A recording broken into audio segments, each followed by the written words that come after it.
சேனலில் ரொம்ப டேஸ்டியான யம்மியான சம்மருக்கு ஏற்ற ஸ்ட்ராபெரி மில்க் ஷேக் வந்து எப்படி செய்கிறதுன்னு பார்க்க போகிறோம். அதுக்கு 1 கப் மில்க் எடுத்திருக்கேன். அப்புறம் 2 டேபிள் ஸ்பூன் ஸ்ட்ராபெரி ஐஸ்கிரீம். நான் ஏன் ஸ்ட்ராபெரி ஐஸ்கிரீம் எடுத்திருக்கேன்னா ஸ்ட்ராபெரி மில்க் ஷேக்குங்கிறதுனால ஸ்ட்ராபெரி ஐஸ்கிரீம் எடுத்திருக்கேன். உங்கள்கிட்ட என்ன ஃப்ளேவர் இருந்தாலும் ஆட் பண்ணிக்கலாம். அப்புறம் 2 டேபிள் ஸ்பூன் சுகர், அப்புறம் ஸ்ட்ராபெரி எசன்ஸ். ஸோ இப்போ வாங்க எப்படி செய்கிறதுன்னு பார்க்கலாம்.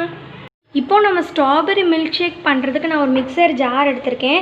இந்த மிக்சர் ஜாரில் நம்ம காய்ச்சி ஆற வச்சுருக்கிற பால் எடுத்திருக்கேன். இப்போ இதை வந்து இதில் ஊற்றிடலாம். பால் 1 கப்.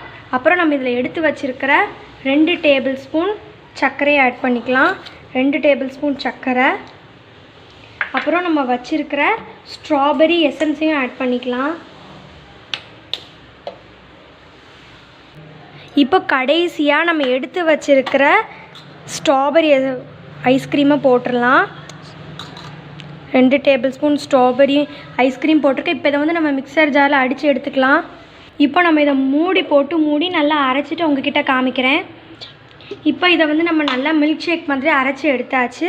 இப்போ வந்து நம்ம கிளாஸில் மாற்றிடலாம்.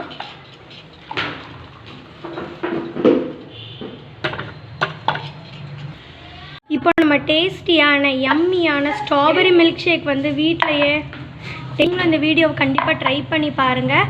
இந்த ரெசிபி பிடிச்சிருந்துச்சுன்னா என் சேனலுக்கு சப்ஸ்கிரைப் பண்ணுங்கள். இதே மாதிரி நான் அப்லோட் பண்ணுற எல்லா வீடியோக்கும் சப்போர்ட் பண்ணுங்கள். பாய்.